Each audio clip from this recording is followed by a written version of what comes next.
नमस्कार। उत्तर प्रदेश में सरकारी नौकरी का सपना देखने वालों के लिए एक बहुत बहुत बड़ी खुशखबरी है। उत्तर प्रदेश अधीनस्थ सेवा चयन आयोग यानी यूपी ट्रिपल एससी ने ग्रेजुएट्स के लिए एक जबरदस्त भर्ती निकाली है। तो चलिए इस सुनहरे मौके की हर एक डिटेल को अच्छे से समझते हैं। जी हाँ, जो नंबर स्क्रीन पर दिख रहा है वो बिल्कुल सही है। कुल पद हैं 2286। ये सच में एक बहुत बड़ा आंकड़ा है और इसका मतलब है कि अलग अलग विभागों में ग्रेजुएट्स के लिए ढेरों बेहतरीन मौके हैं। ये भर्ती अभियान सही मायने में कई लोगों के करियर को एक बिल्कुल नई दिशा दे सकता है। तो चलिए अब ये देखते हैं कि ये मौके हैं किन किन जगहों पर। देखिए, सबसे ज्यादा 548 पद हैं कोषागार निदेशालय में असिस्टेंट अकाउंटेंट के लिए। उसके बाद सहकारी समितियों और पंचायतों में अकाउंट्स एग्जामिनर के लिए 419 पद हैं। और तो और राज्य कृषि उत्पादन मंडी परिषद में अमीन या नीलामीकर्ता के लिए भी 323 पद हैं। मतलब काम करने के लिए वैरायटी बहुत है। ठीक है, तो इस पूरी भर्ती प्रक्रिया को आसानी से समझने के लिए हम इसे कुछ हिस्सों में बांट लेते हैं। सबसे पहले देखेंगे कि यह मौका कितना बड़ा है, फिर बात करेंगे एलिजिबिलिटी की, उसके बाद एप्लीकेशन का पूरा रोड मैप समझेंगे, फीस और पेमेंट कैसे करना है वो देखेंगे, और आखिर में सबसे जरूरी परीक्षा का पैटर्न क्या होगा इस पर नजर डालेंगे। तो ठीक है, चलिए अब इसमें थोड़ा और गहराई से उतरते हैं। सबसे पहले ये समझना जरूरी है कि इस भर्ती का ऑफिशियल नाम क्या है, ताकि कोई कंफ्यूजन न रहे। तो इस परीक्षा का जो ऑफिशियल नाम है वो थोड़ा लंबा है। सम्मिलित अवर अधीनस्थ सेवा स्नातक स्तरीय मुख्य परीक्षा।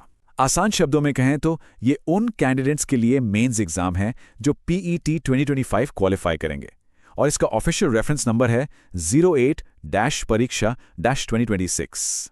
किसी भी एप्लीकेशन को भरने से पहले सबसे बड़ा सवाल यही आता है, क्या मैं इसके लिए योग्य हूं?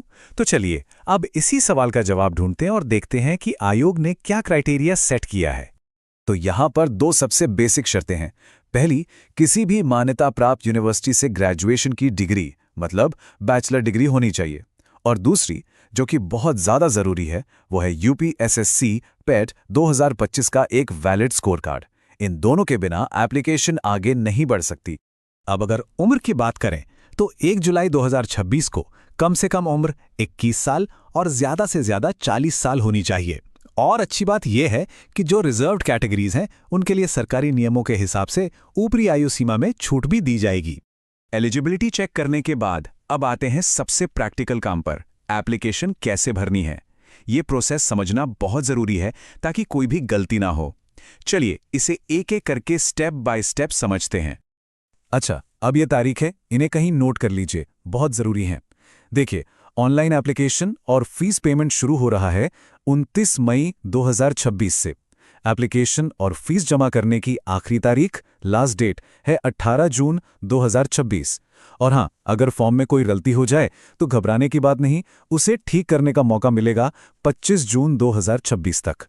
प्रोसेस काफ़ी सीधा और सिंपल है। आयोग की वेबसाइट पर जाकर अपने पेट 2025 के रजिस्ट्रेशन नंबर से लॉगिन करना है। इसके बाद अपनी सारी डिटेल्स भरनी है, फोटो और सिग्नेचर अपलोड करने हैं और अपने पसंदीदा पदों की प्रेफरेंस चुननी है, और आखिर में फीस पेमेंट करके फॉर्म सबमिट कर देना है। एप्लीकेशन प्रोसेस का एक और इम्पॉर्टेंट हिस्सा होता है फीस का पेमेंट। इसमें अक्सर लोगों को कुछ दिक्कतें आती हैं, लेकिन चिंता की कोई बात नहीं है। चलिए देखते हैं कि फीस कितनी है और अगर पेमेंट में कोई प्रॉब्लम आए तो उसका सल्यूशन क्या है। और यहाँ एक बहुत अच्छी खबर है। देखिए, एप्लीकेशन फीस तो 0 है, बिल्कुल शून्य। लेकिन हाँ, हर कैटेगरी के कैंडिडेट को 25 रुपए की ऑनलाइन प्रोसेसिंग फीस देनी होगी। तो इसका मतलब ये हुआ कि हर किसी को सिर्फ 25 रुपए ही देने हैं।